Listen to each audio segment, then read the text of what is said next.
My name is Laura, and for as long as I can remember, I've been the glue holding my family together, the responsible daughter, the dependable one.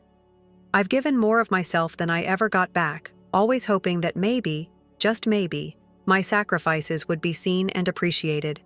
But in my family, being the responsible one didn't come with praise. It came with expectations. When I started working full-time, I became my parents' safety net. Every month, half my paycheck went to support them. It wasn't just about helping them live comfortably. It was about making sure the family business, a small shop they'd built from the ground up, stayed afloat. And then there was my brother, Mark. 5 years younger than me. He was always the golden child. The one who could do no wrong in my parents' eyes. While I was the one holding things together, Mark was the one they showered with attention and praise. He could stumble, fall, and make mistakes without consequence. But me? I had to be perfect. I've built a life for myself as a project manager, climbing the ladder in a field I love. It wasn't easy balancing my career with the relentless demands of my family, but I managed. Even as I worked tirelessly to build my future, my family's needs always took priority. For years, I told myself it would be worth it, that someday they'd see me for who I was, not just for what I could provide. But everything changed the day my mother made an unthinkable demand. It all came crashing down just days before my wedding. Mark, my brother, the family's pride and joy, had been running our parents' business for a few years. They were so proud when they handed it over to him, convinced he'd take it to new heights. Spoiler alert, he didn't. Mark wasn't exactly known for his responsibility. He was more of a live-in-the-moment kind of guy. Parties, flashy purchases, bad decisions, you name it, he did it. And somehow, none of it ever stuck to him. My parents? They always had a way of brushing it off. He just needs time to figure things out, they'd say. Except this time, the mess he made was too big to sweep under the rug. The business was on the verge of collapse. He'd run through its savings and racked up debt faster than anyone could have imagined. The store that had been my parents' pride for decades was now on life support. And guess who they expected to save it? Yep, me. I was sitting in my apartment, going over last-minute wedding plans, when my phone rang. It was Mom. Her tone was calm at first, but I knew that meant she was about to ask for something big. "Laura, we need your help," she said, jumping straight to the point. "The business is in trouble. Mark. Well, he's made a few mistakes, and we need some financial support to get things back on track." There it was. The familiar feeling of being cornered, of having no choice but to step in. But this time, it felt different. My stomach twisted as I listened to her words. This wasn't a small favor she was asking for. This wasn't about covering an unexpected bill or helping out with some repairs. She wanted me to drain my savings, my wedding savings, to cover for Mark's mistakes. "Mom," I said, keeping my voice steady. "I can't do that. I've been helping you for years. But I'm about to get married. I have a future to think about." There was a long pause, and then her tone shifted, cold, sharp. "So, you're just going to abandon us?" she asked. "After everything we've done for you, you're going to walk away and let your brother fail?" It hit me like a punch to the gut. The guilt, the manipulation. I'd heard it all before, but hearing it now, just days before one of the biggest moments of my life, it stung in a way I wasn't prepared for. "I'm not abandoning anyone," I said, my voice trembling. "But I'm done sacrificing my future to fix Mark's mistakes. He needs to take responsibility for his actions. I've done more than enough." She didn't like that. She didn't say another word before hanging up the phone, but I could feel her disappointment through the silence. The next day, I was in my apartment, going over the final details for the wedding, when there was a loud knock on my door. It startled me because I wasn't expecting anyone, and frankly, I wasn't in the mood for visitors. I opened the door to find my mother standing there. She didn't look like the warm, loving woman I used to know. Her face was tight with anger, her eyes cold and hard. She didn't wait for an invitation. She pushed past me and stormed inside. "What are you doing here?" I asked, genuinely shocked. We weren't exactly a show-up unannounced kind of family. She barely looked at me as she walked in. "How could you?" she spat, spinning around to face me. "How could you turn your back on us when we need you the most?" I took a step back, trying to process what was happening. "Mom, I'm not turning my back on anyone. But I've done everything you've ever asked of me. I've given you half my paycheck for years, and now I'm just days away from getting married. I can't throw away my future to clean up Mark's mess." She crossed her arms, her expression full of disgust. "Your future?" she repeated, like it was a dirty word. "You're selfish, Laura. Your father and I have always counted on you. Mark needs you. The business needs you. And you're just going to walk away?" The guilt she was trying to pile on was crushing, but this time, I wasn't letting it take hold. "Mark needs to take responsibility for himself," I said firmly. "I love you, but I can't keep sacrificing my life to fix his mistakes." She didn't like that answer. Her eyes narrowed, and for a split second, I saw something I'd never seen before. Fury. Before I could even react, she raised her hand and slapped me across the face. I stumbled back, hitting the wall behind me. The sting on my cheek was sharp, but the shock hit me harder. My own mother, who I had spent years supporting, bending over backward for, had just hit me. "How dare you talk to me like that?" she shouted. "After everything we've done for you, you don't disobey me, Laura. You owe this family everything." I pressed my hand against my cheek, my heart racing. But the physical pain wasn't what hurt the most. It was the realization, the painful, undeniable truth, that I wasn't a daughter to them. I was a provider, a lifeline, someone they could drain until there was nothing left. For years I'd told myself that maybe, if I gave enough, they'd finally see me, appreciate me. But in that moment, standing there with my cheek burning and my mother's words cutting deeper than any slap ever could, I knew the truth. It was never going to be enough. I took a shaky breath, forcing myself to stand taller. "No," I said quietly. "I don't owe you anything. I've given you more than enough." She sneered, her arms crossed. "Fine. But don't come running to us when your selfishness catches up to you. You're making a huge mistake, Laura. Don't expect us to be there for you." Her words were meant to cut, to make me doubt myself. But for the first time in my life, they didn't. I stood there in silence as she stormed out, slamming the door behind her. The sound echoed through the apartment, but instead of feeling broken, I felt lighter, like a weight had been lifted off my shoulders. This wasn't how I wanted things to end with my family, but I couldn't live like that anymore. I'd spent too long trying to be the perfect daughter, the one they could count on, no matter what. But now, I was finally choosing myself. That evening, Daniel came over to help finalize some wedding plans. The moment he saw my face, his expression changed. He walked over gently, brushing his fingers against my cheek. "Laura, what happened?" I tried to hold it together, but the words spilled out. "My mom came over. She slapped me. She demanded I bail out the family business with my savings." Daniel's face darkened. His jaw clenched, and his hands tightened around mine. "She what?" I nodded, swallowing hard. "She wants me to use my savings to fix Mark's mistakes. And when I said no, Daniel pulled me into a tight embrace, cutting me off. His arms were warm and steady, a comfort I desperately needed. "You don't deserve this," he whispered. "You've done everything for them, and they can't just keep demanding more." "I know," I whispered back. "But it's hard. I've spent my whole life trying to make them proud, to be the person they could rely on, and now it feels like they never saw me as anything more than a source of money and support." Daniel leaned back, cupping my face in his hands. His eyes were full of warmth and determination. "You're not just their support, Laura. You're a person with dreams, and those dreams matter. I don't want you to feel guilty for choosing yourself this time." Those words, so simple yet so powerful, hit me in a way I didn't expect. For the first time in a long time, I felt like someone truly saw me. Not for what I could give, but for who I was.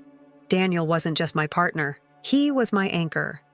We spent the rest of the evening going over wedding plans, talking about our future. and for the first time, I felt like I was stepping into that future without the crushing weight of my family's expectations on my shoulders. I was done being the perfect daughter. I was finally going to be myself. The days leading up to my wedding should have been full of excitement and last-minute details, but instead, I was dodging calls, texts, and emails from my mother. Each message was more intense than the last. "Laura, you're making a huge mistake. When this wedding falls apart, don't expect us to welcome you back. Family comes first. You're putting yourself above everyone else." The words were cutting, loaded with guilt and manipulation. There was a time when those messages would have broken me, when I would have rushed to do whatever it took to fix things. But this time, I deleted every single one without responding. Daniel noticed the tension I was carrying.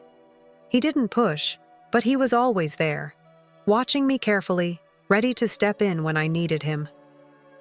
One night, as I sat on the couch scrolling through the endless stream of messages, he gently took my phone out of my hands. "Laura," he said softly, "you don't need to keep doing this to yourself." I let out a shaky breath.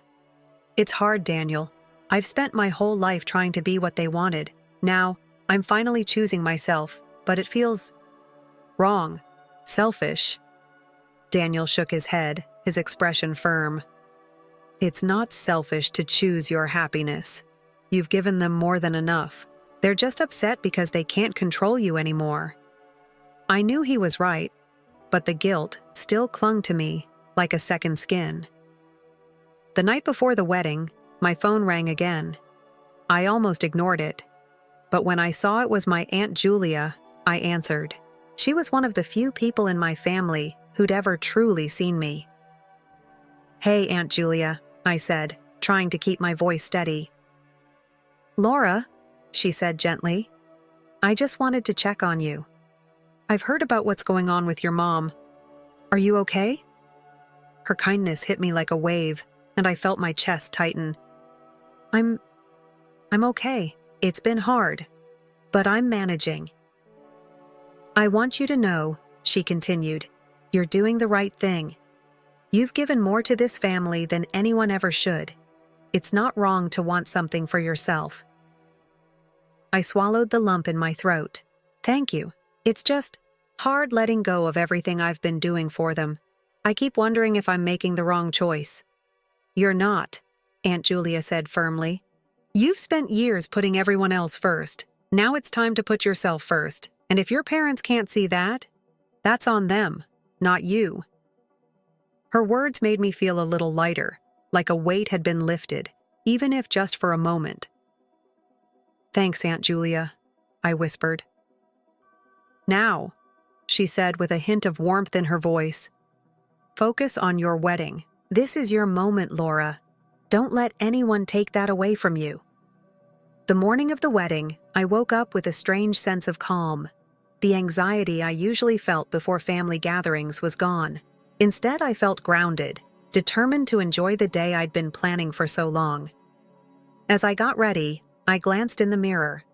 For the first time in a long time, I felt like I was looking at me. Not the daughter trying to live up to impossible expectations, not the fixer, not the provider. Just me. When I walked down the aisle and saw Daniel waiting for me, his face lit up with pride. His eyes were full of warmth and love, a look that said, "I see you, the real you." At that moment, I knew everything I'd endured had led me here. Every sacrifice, every heartbreak. It all brought me to this moment of pure joy. We exchanged our vows, promising to be there for each other, to build a life rooted in love and support. When Daniel spoke about standing by my side and supporting my dreams, I felt tears sting my eyes. For years, I'd been invisible to the people I gave everything to. But with Daniel, I was finally seen. After the ceremony, we had a small reception with just a few close friends and family. It was simple, intimate, and full of genuine happiness. Aunt Julia was there, of course, beaming with pride.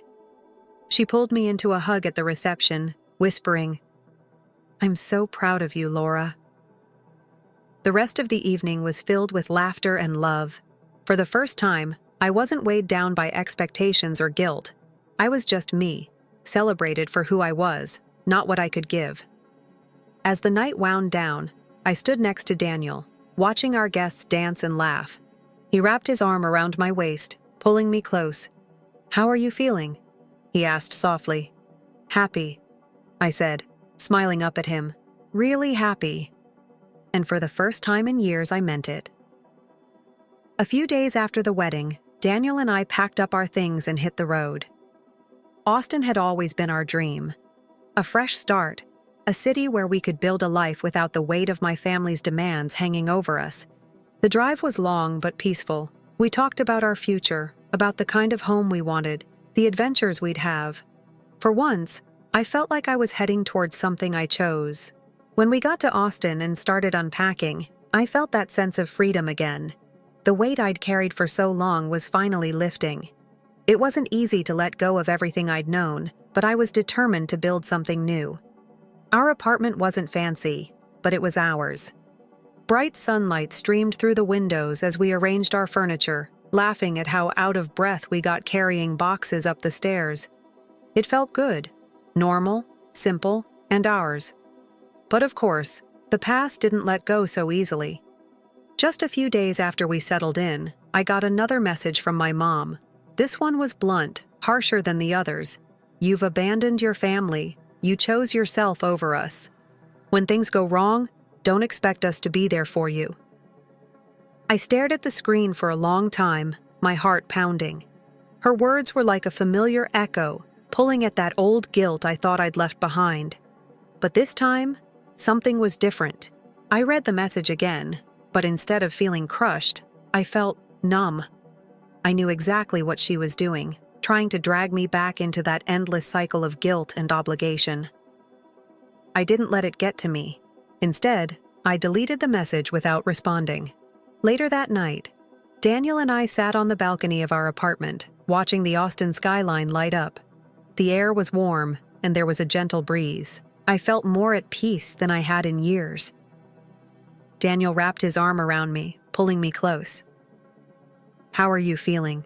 he asked, his voice soft and steady. I rested my head on his shoulder. "Better, free."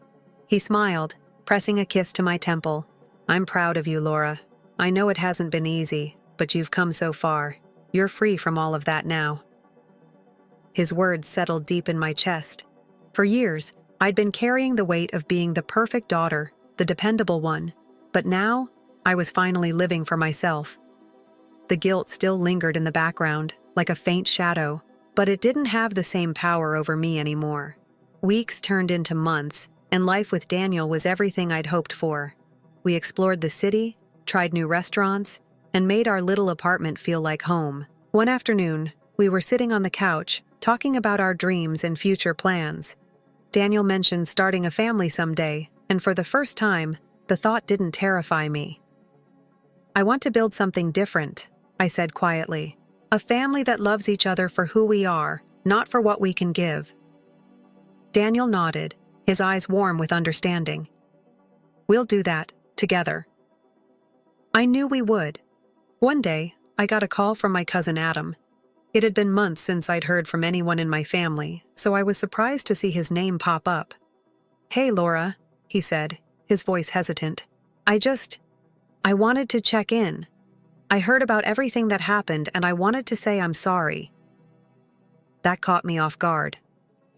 "Sorry? For what?" "For how they treated you," he said. "You've always deserved better.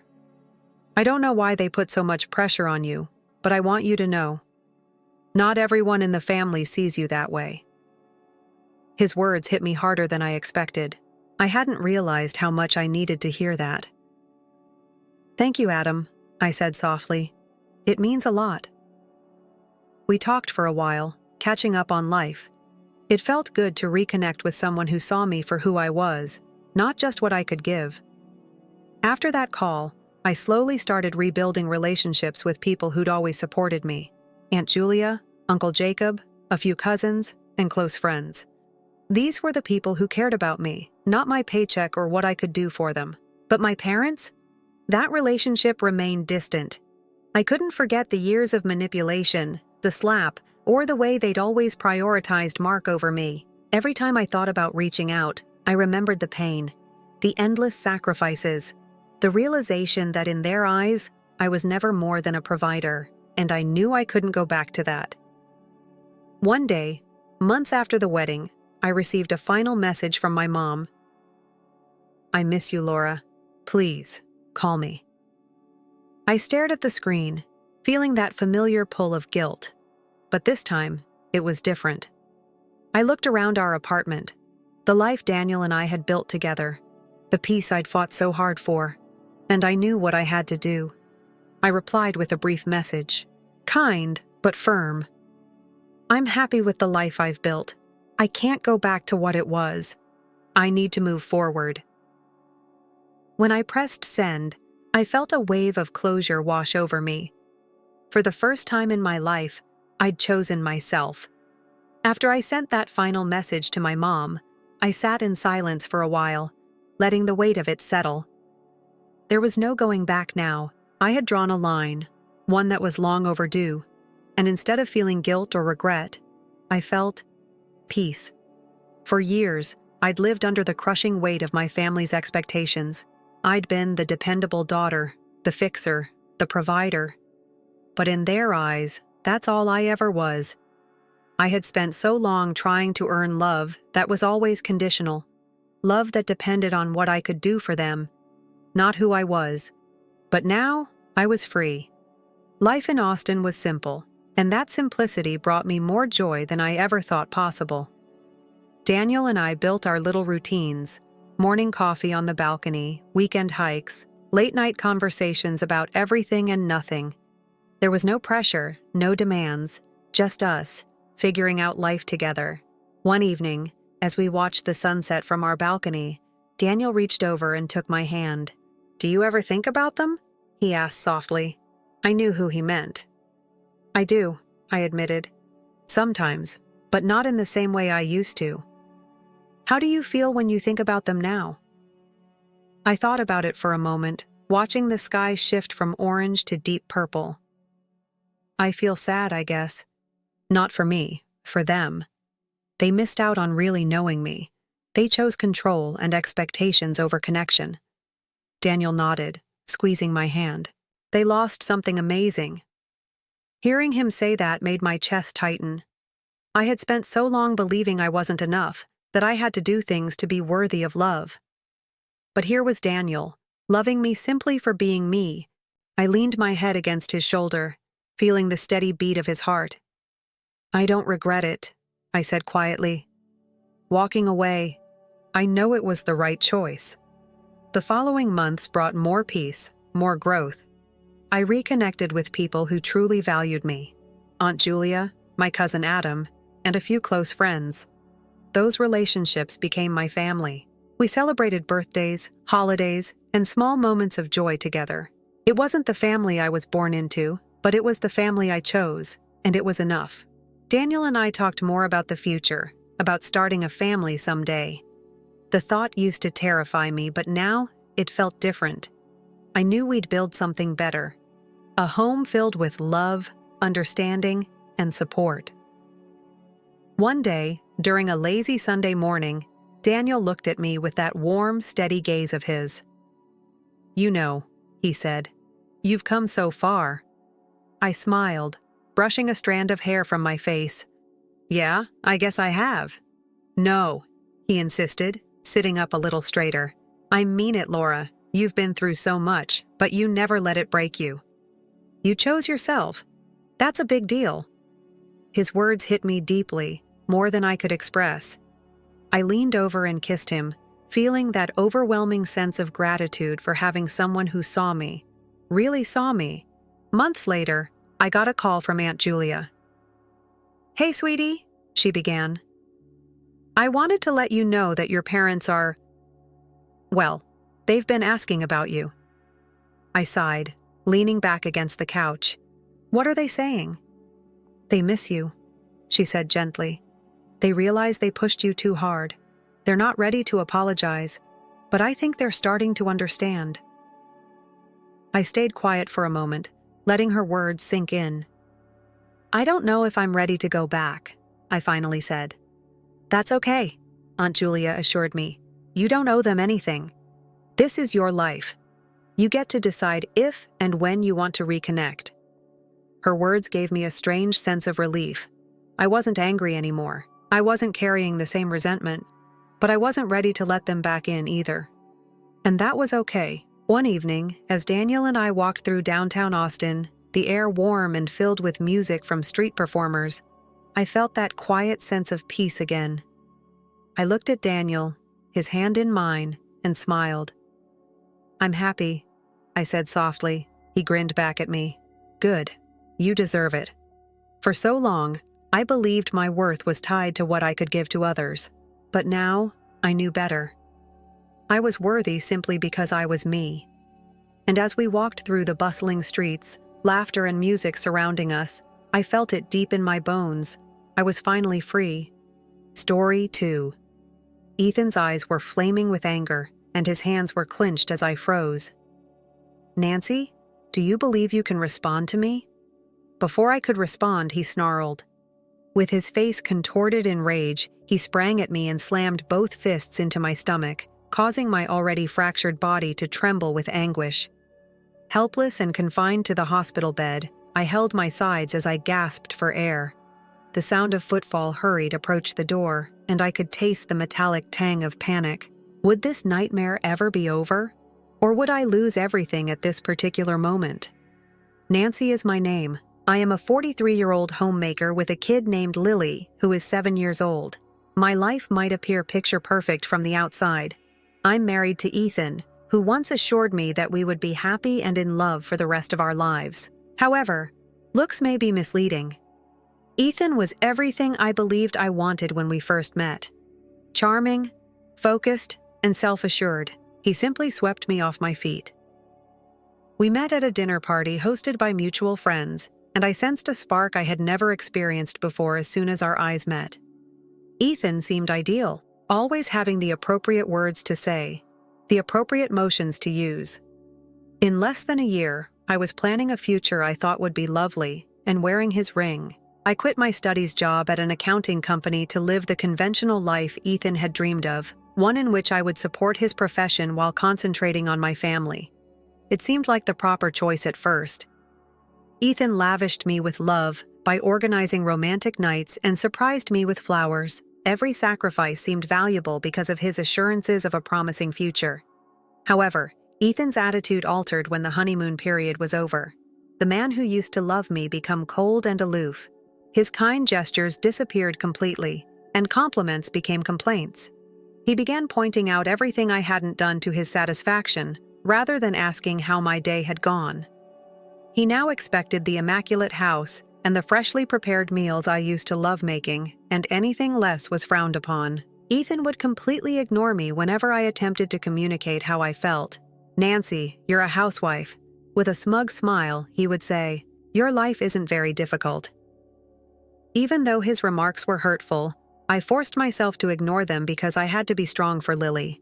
Even though I had to put up with Ethan's increasing lack of interest in order to give my kid a secure environment, she earned it. As the years passed, I came to the realization that the man I had fell for was no longer there. Ethan was no longer known. What I had thought was a dream had gradually become a nightmare because of someone who no longer regarded me as a partner, but rather as someone to control and critique. However, I held on to the optimism that things would change in the future. I had to deal with Ethan's criticism all the time. No matter how hard I worked to keep the home clean or make sure dinner was ready when he arrived, there was always a black cloud hanging over everything. It was never sufficient. There was always something for him to gripe about. He would place his luggage on the kitchen table and say, "You missed a spot on the counter." "Why doesn't Lily feel ready to go to bed? What exactly do you do during the day?" His remarks eroded my confidence gradually, like little knives. I initially attempted to argue with him by describing the amount of work I put into handling things, but my arguments were consistently ignored. "Nancy, you're simply making excuses," he would respond. "Taking care of this house and our family is your only task. Why is that so difficult?" It was made worse by Ethan's numerous work transfers. He blamed everyone but himself every time he returned home with news of getting fired or resigning. His teammates were inept, and his supervisors were unjust. Nevertheless, he was able to use these setbacks as justifications for why I was the one who let him down.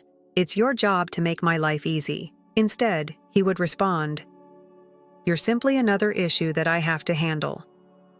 I did everything I could to ensure Lily had a happy and secure upbringing, but I sometimes felt like I was raising two kids, Lily and Ethan. It was always difficult because of Ethan's erratic mood swings. For small infractions like leaving toys on the floor or talking too loudly, he would chastise her. I had to intervene in an attempt to protect her from his cruelty. "Don't treat her that way." If I were to say it strongly, he would turn his ire on me. "Perhaps I wouldn't have to if you taught her some self-control."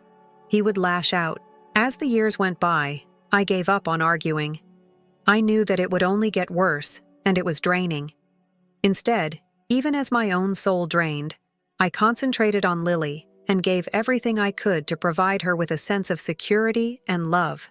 Ethan, however, seems to like being in charge. I hardly recognized the guy I had previously adored, a man whose words and deeds made me feel little and unimportant. Nevertheless, I stayed for Lily, in the hopes that things would improve in the future, I told myself. I had just done my grocery shopping on a normal Tuesday night. My thoughts were focused on the several chores that awaited me at home, including cooking supper, reviewing Lily's assignments, and cleaning the kitchen. I never noticed the car approaching as I was carrying my things across the street. The last sounds I heard before everything went dark were the screaming of the horn and the squeal of tires. My body hurt, and I was immobile in a hospital bed when I woke up. My ribs hurt every time I breathed, and both of my legs were in casts. Beside me, a nurse said that I had been struck by a car that was moving too fast. It would take months for me to recuperate from my terrible injuries. I felt very powerless during those initial days. Tasks that I had assumed were normal. Taking a seat, eating. Without help, even reaching for a drink of water was impossible.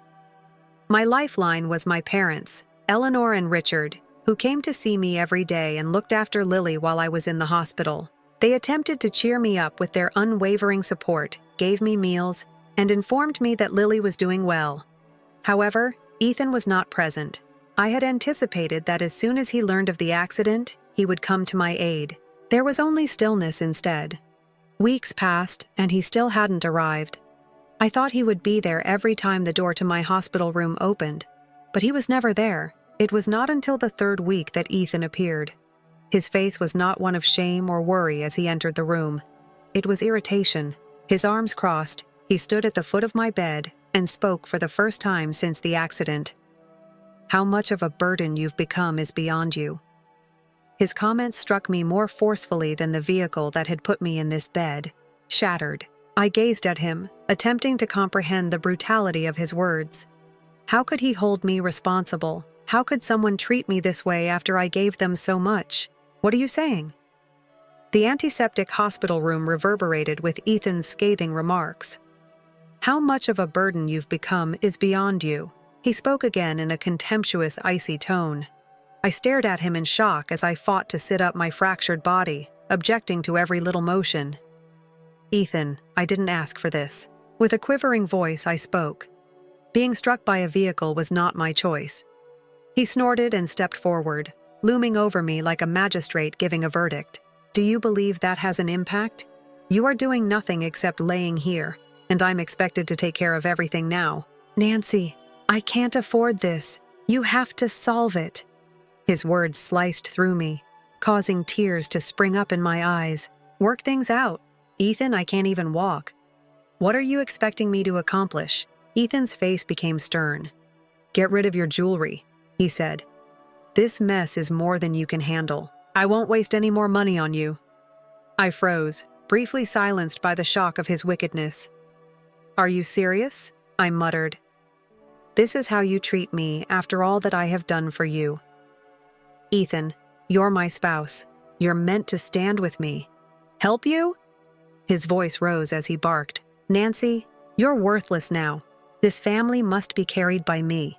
Furthermore, You are no longer able to fulfill your role. As his rage bubbled over, the room's air seemed oppressive and thick.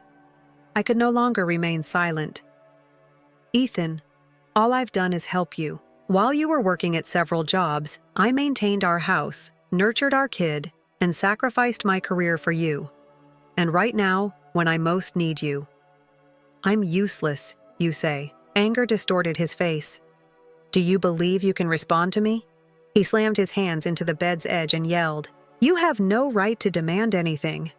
I winced, but he sprang forward before I could react. He clenched his fists and used both hands to strike me in the stomach. My already fractured body was in excruciating pain, and I was struggling to breathe. As I attempted to comprehend what had just transpired, the room whirled. Who are you? My body ached from Ethan's onslaught, and before I could completely comprehend what had occurred, I was gasping and gripping my stomach. My hospital room's door flew open. With a mix of astonishment and resolve, a security guard and a nurse rushed in their faces. What's happening? The nurse intervened between Ethan and me and made a demand. I was provoked by her. With his hands still clenched, Ethan gave a defensive yell. My life is being ruined by her. The security officer acted without hesitation. Now stand back, sir. Taking Ethan by the arm, he gave the instruction. Despite Ethan's resistance, the guard tightened his hold. You must go now. Ethan gave me a final look. His face was white with rage. Nancy, you'll regret this. He gave a hiss. It's not over yet. I was both relieved and afraid as the soldier led him away.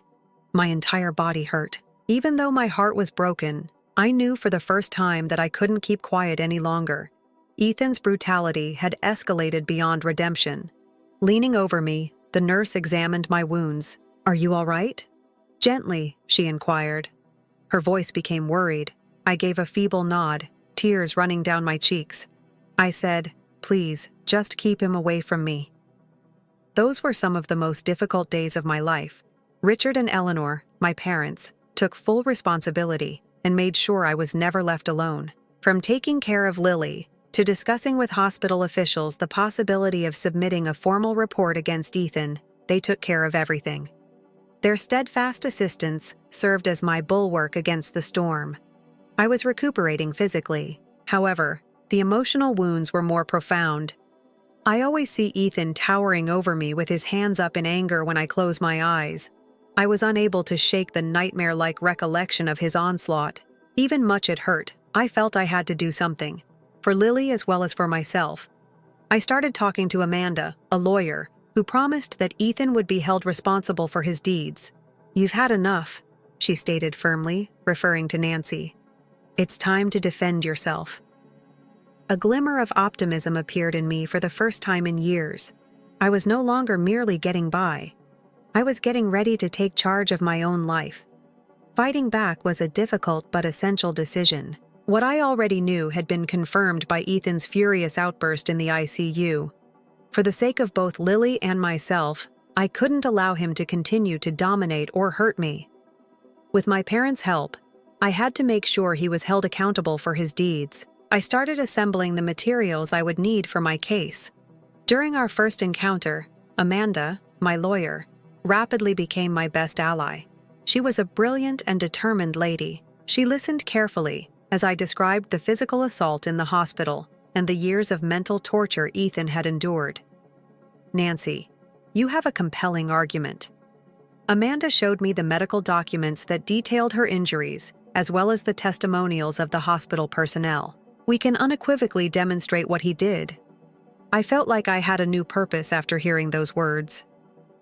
Amanda and I collaborated to gather proof, which included the nurse's comments and pictures of my injuries that were taken right away following the occurrence. Additionally, my parents assisted in gathering evidence of Ethan's financial recklessness and negligence. Every bit of evidence pointed to a man who had been pulling me down for years. Even though the legal process was difficult, I didn't give up. However, Ethan left voicemails that alternated between barely veiled threats and hollow apologies in an attempt to frighten me from the sidelines. In one, he remarked, "You're wrecking my life. You're mistaken if you believe you can win." I didn't answer any of his phone calls. Amanda suggested that I be quiet and let the facts do the talking. "Don't reward him with a response," she said. I poured myself into my recuperation as the court date drew near. Even though physical treatment was painful, every little win was worth it. When I took my first step and stood up, I was reminded of my strength. My parents' constant support and Lily's sparkling laughter kept me going. I wasn't merely getting ready for a court case, even on the most difficult days. I was taking back my life.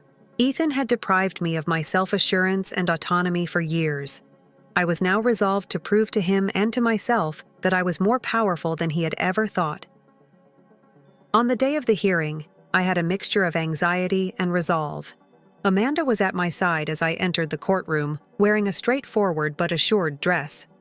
With their comforting smiles and unwavering support, my parents were seated in the gallery.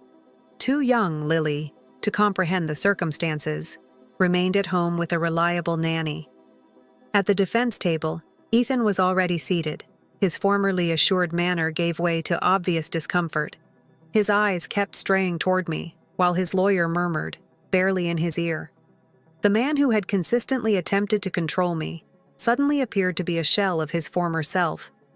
Amanda gave a concise and accurate account of Ethan's conduct to start the case. Beginning with the hospital attack, the security guard and nurse described in their testimony how they stepped in to stop Ethan's violent outburst. They made powerful speeches that vividly described the incident. Amanda then showed the medical documents, which detailed the extra bruises brought on by Ethan's fists in addition to the injuries sustained in the collision. I could feel the weight of the evidence settling in the courtroom as pictures of my injuries were shown. Ethan's attorney made an effort to minimize the situation by claiming that Ethan had previously apologized and characterizing it as a frustrated moment. However, Amanda refused to accept it. She meticulously deconstructed all of the justifications, highlighting Ethan's past emotional abuse and neglect. "This goes beyond a single incident," Amanda stated firmly. "Years of brutality, deceit, and bloodshed have culminated in this. Nancy deserves justice since she has suffered enough." Ethan made feeble and unpersuasive attempts to transfer blame when he entered the stand. "She's overstating," he stumbled. "She's attempting to destroy me, even though I've done everything for this family." Amanda was tough in her cross-examination. Ethan was clearly upset when she made him acknowledge his shortcomings as a spouse and father. When she was done, his barriers had completely fallen apart. The court handed down the decision following hours of hearing and discussion. Ethan was convicted of domestic abuse and assault. In addition to receiving an 18-month prison sentence, he was also required to pay hefty fines, which included covering my medical bills. I felt a weight come off my shoulders as the gavel struck. When the courtroom gavel struck, indicating Ethan's conviction, justice had been done. I experienced a sense of relief. At last justice had been done. My folks were with me when I exited the courthouse. Their comforting presence served as a continual reminder that I was no longer fighting this battle alone. I felt liberated for the first time in years. Liberty to create a life in which Lily and I might prosper fearlessly. I was able to find a comfortable apartment in a peaceful neighborhood within weeks after the ruling. Although it wasn't big, it had everything I needed to start over for us. Every item of decor and furnishings seemed like a representation of a life that had been taken back. I felt like I had a new purpose once we moved into our new house. And the sound of Lily's laughing filled the halls with optimism. Resolute to support her and ensure our future, I made the decision to try something different. I had an idea one evening as Lily and I were sitting there watching movies on the internet. How about if I told my story, not only the difficulties, but the fortitude required to go over them? I started a YouTube channel with my parents' help. I began by sharing films of my experience overcoming an abusive marriage, pursuing justice, and starting again. In addition to sharing my story, I wanted to give hope to anyone who might be facing comparable difficulties. I discussed self-care, resiliency, and appreciating little accomplishments. I was surprised to see how quickly people started to relate to my work. My channel expanded quickly in only a few months.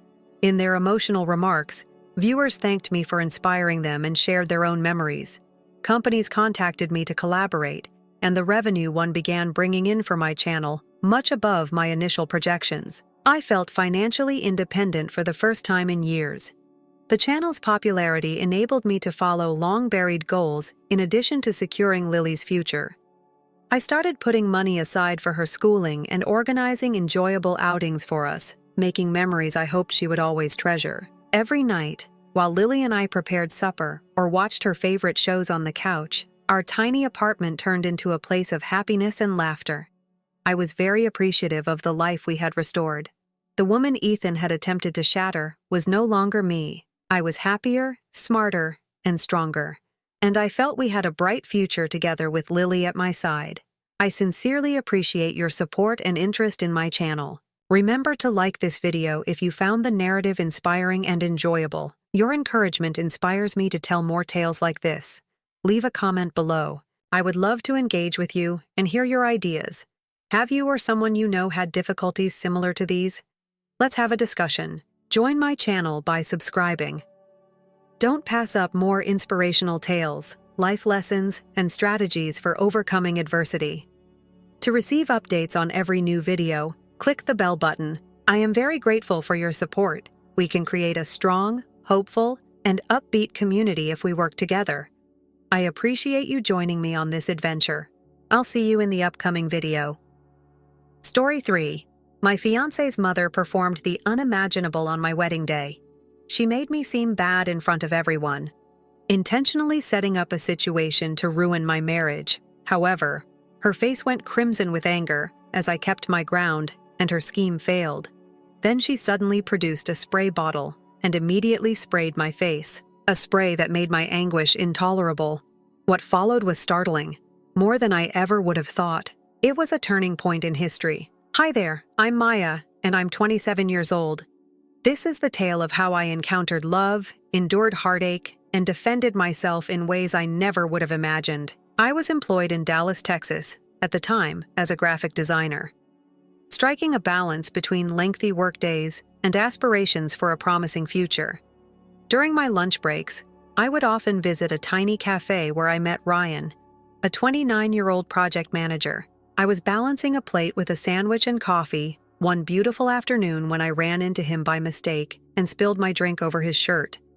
I was so embarrassed that I said, "I'm so sorry." His voice was friendly and warm as he chuckled.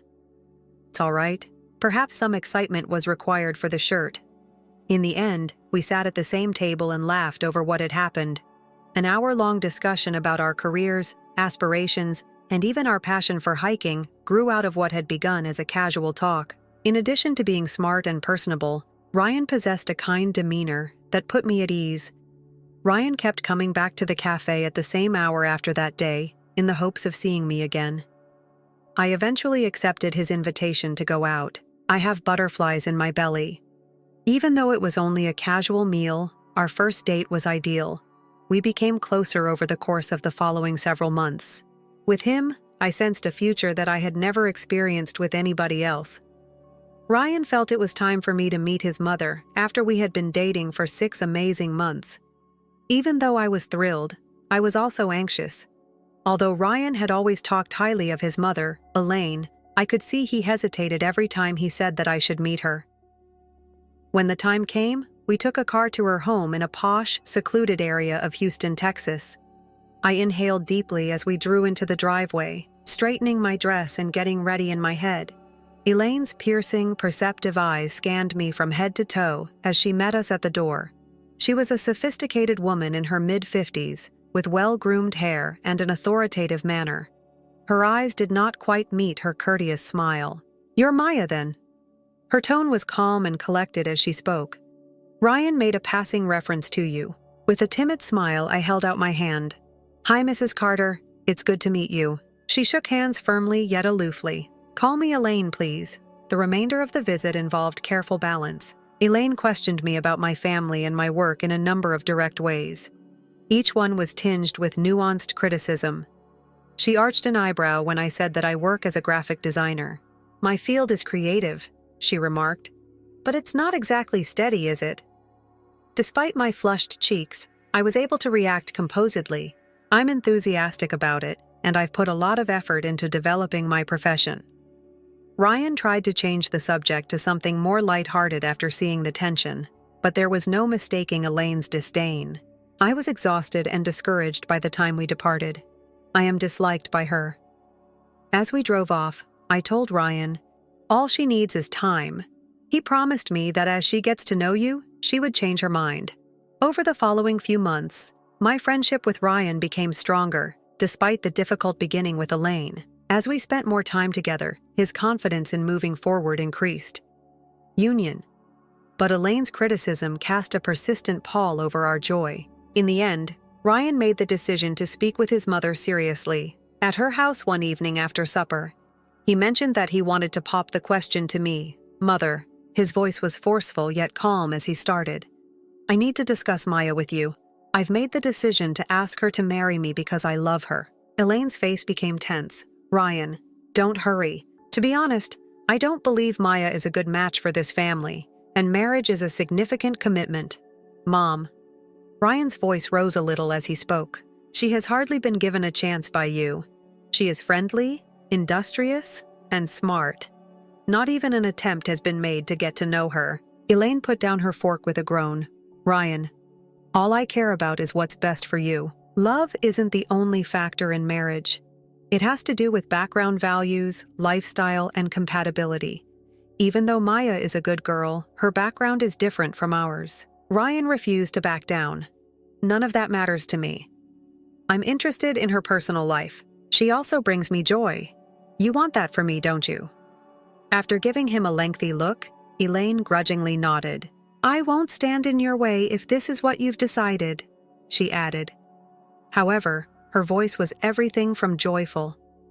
"However, don't expect me to act as though I agree." For the time being, this was the best he could get from her, but Ryan knew it wasn't ideal. The next weekend, he made the most exquisite and sincere proposal to me. "Yes," I said.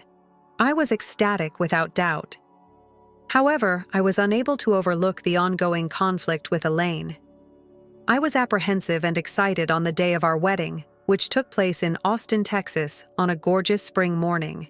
With delicate music playing in the background and flowers along the aisle, the ceremony space was tastefully adorned. To commemorate our love, Ryan and I had decided to have a small party with close relatives and friends. Elaine's presence was on my mind while I prepared in the bridal room. She had consented to the wedding despite her initial hesitation. As long as Ryan was beside me, I assured myself, her thoughts didn't matter. However, I secretly worried that she may cause a commotion. During the reception, my concerns were realized. Everything appeared to be going smoothly as the ceremony got underway until Ellen went over to the table where the gift envelopes were being gathered. She started to examine the little box in which the guests had been leaving cash presents. "These are all presents of money." She raised her voice, attracting the attention of the visitors around her. Ryan and I looked at each other bewildered. "Yes," he said. "Mom." "Why?" She stared at me intently. Traditionally, the groom's family is the rightful owner of all wedding-related financial presents. It's an expression of reverence for his birth family. Ellen was shocked when I blinked. "We didn't plan on doing that. The funds are intended to help Ryan and I plan for the future." Ellen's face became stern. "That's not how our family operates," she stated icily. "You should honor our customs since you're marrying into the Carter family. You don't own this $20,000. I sensed our visitor's eyes moving toward us as her comments reverberated across the room. I was embarrassed, and my cheeks reddened. However, I refused to back down. I responded in a firm voice. "With all due respect, Ellen, we received these presents together as a pair. How we utilize them will be decided by Ryan and me."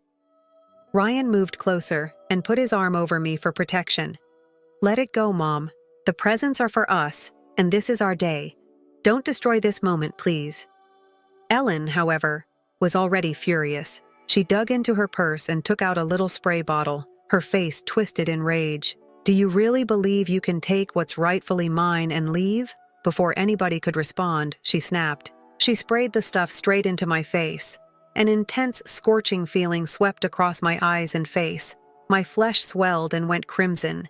and I gasped in agony as I staggered backward.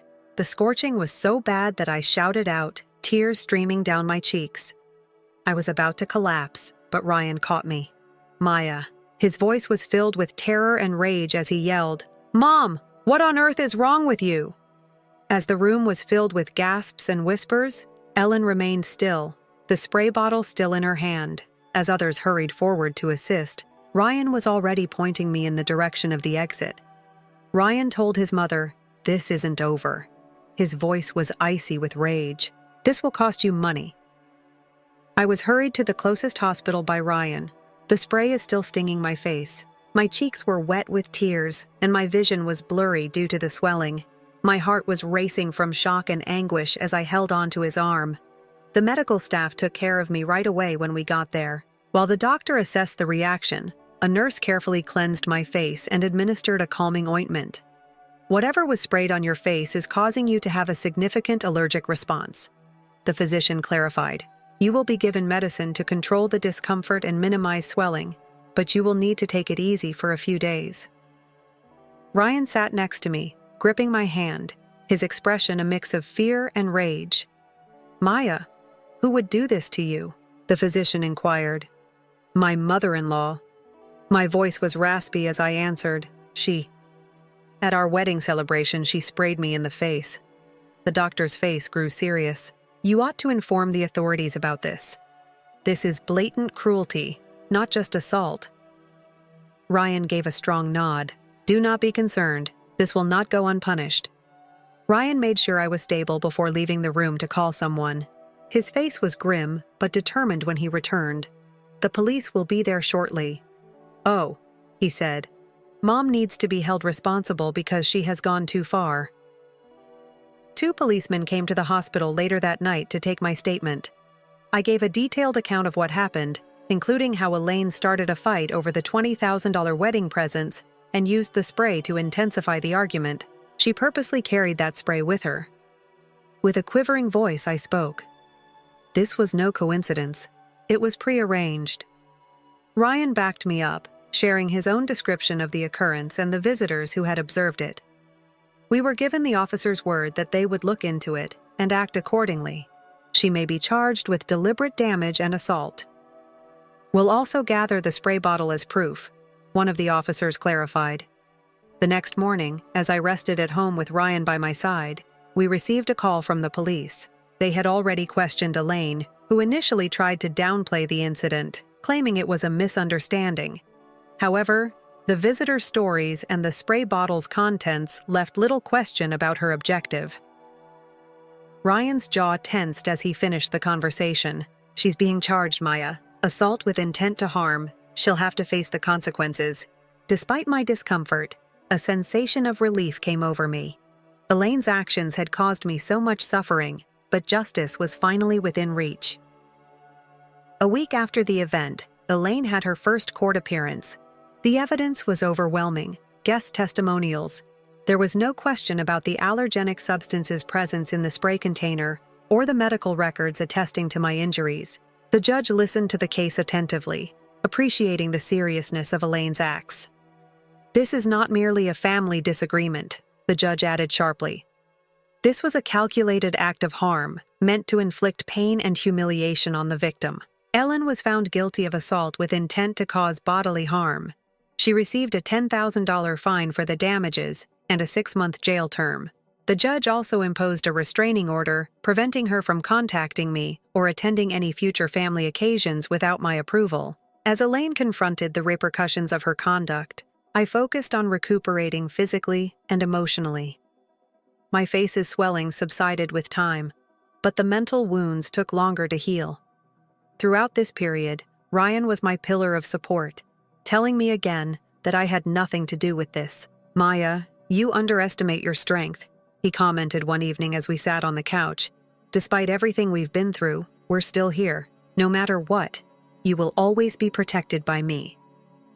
I was reminded of why I had initially fell in love with him by his steadfast support.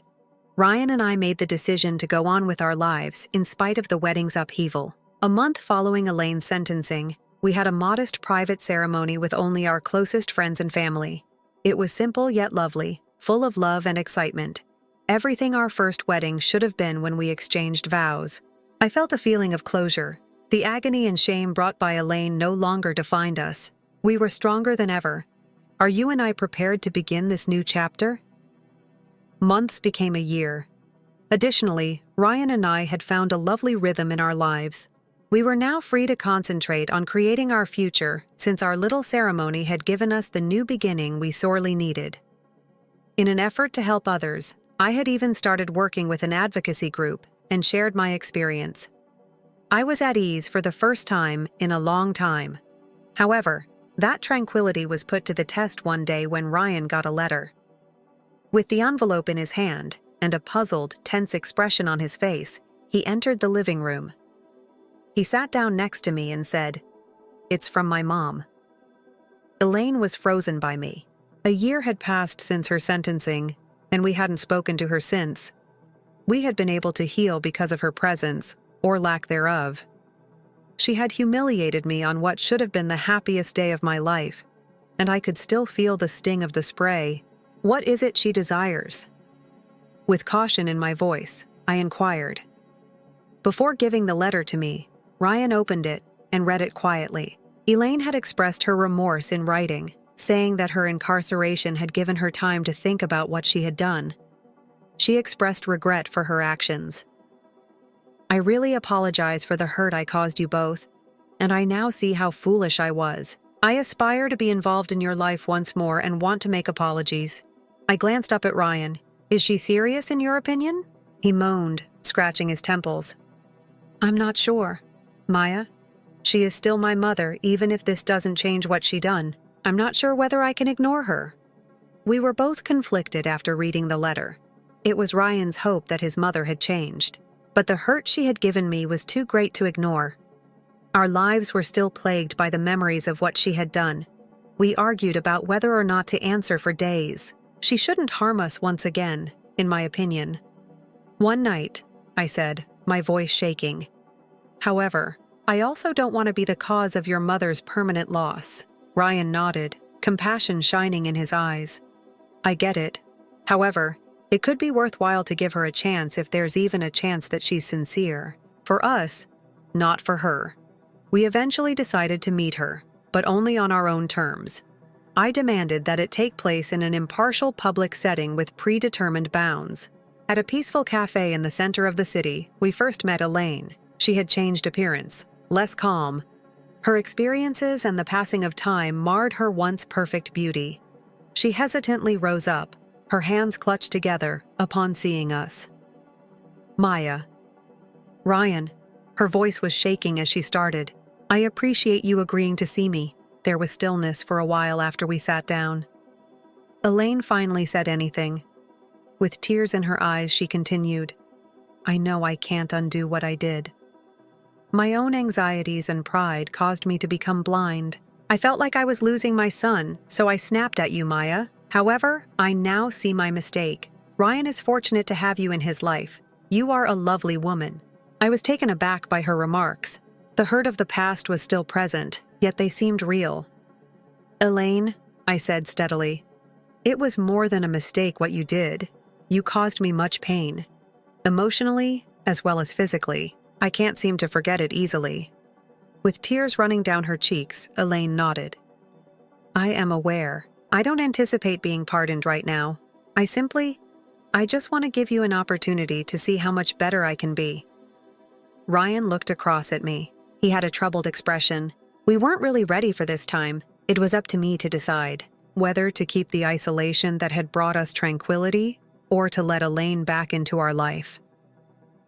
I inhaled deeply and studied myself as Elaine's comments hung in the air. Ryan waited for my answer while seated next to me. His hand was resting lightly on mine. I felt the pressure of the choice. The wounds from her acts were still raw, but I could see the sincere sorrow in her eyes. "Elaine." I started off in a tough yet compassionate voice. "Forgiveness is a difficult quality to acquire. It hurt so badly what you did. Not just to myself, but also to Ryan. You nearly destroyed us." I stopped, though, and looked at Ryan, who nodded slightly in encouragement. "I'll give you an opportunity to prove yourself." That indicates that we're prepared to start someplace, but it doesn't mean that everything has been forgotten. On one stipulation: if you ever insult or injure us again, there will be unmistakable boundaries. No second chances will be granted. Elaine nodded fervently as she wiped away her tears with shaking hands. Maya, thank you. I'll do all in my power to do this right, I swear. Following the conference, the initial months were cautious yet optimistic. Elaine kept her encounters with us brief and regular, respecting our limits. She apologized in letters to Ryan as well as to me, admitting that her behavior had harmed him. To deal with her problems, she even went to therapy. Ryan subsequently informed me that this was a significant milestone for her. However, I wasn't prepared to fully put my confidence in her. Her efforts to reform were acknowledged. Ryan and I celebrated our first anniversary as a married couple with a simple dinner 6 months following Elaine's discharge. I was apprehensive about bringing Elaine because it was the first family get-together we'd had since the event, but Ryan reassured me that she had behaved well and truly wanted to join us in celebrating. Elaine showed up with a booklet of our wedding pictures and memories as a kind present. She did something I never expected to witness. She muttered, "I know our wedding day didn't go as planned. However, I wanted to respect your affection for one another." She made a motion, made me start crying. Although it wasn't flawless and the past wasn't completely forgotten, it was a step in the right direction for long-term healing. While I remained cautious, Elaine's efforts to mend our friendship were successful. I started to notice hints of a different side of her, a lady attempting to grow from her errors and restore the relationships she had nearly shattered. Although it wasn't a flawless fairy tale conclusion, it was a start. Ryan and I kept developing as a couple and as a couple. Our determination to create a life based on compassion and respect was only made stronger by the challenges we encountered. Together, we discovered that forgiveness is about finding a way to go on without allowing the past to define us, not about forgetting. Although Elaine's reconciliation wasn't simple, I learned that with time, work, and limits, even the most severe scars may occasionally be healed. Ryan and I realized we had created something indestructible as we looked to the future. A life of trust, love, and the fortitude to confront any challenge together. I appreciate you reading my tale. It's a voyage of love, fortitude, and forgiveness that demonstrates that there is hope for recovery and fresh starts, even in the most difficult circumstances. Remember to like this video to show your support if you liked the narrative. Your opinions would be much appreciated. Post your thoughts, comments, or comparable experiences in the space provided below. We really value your opinion. For more stories like these, remember to subscribe to our channel, brimming with inspiration and theater lessons. To ensure you don't miss any updates, press the notification bell. We appreciate your participation in our community.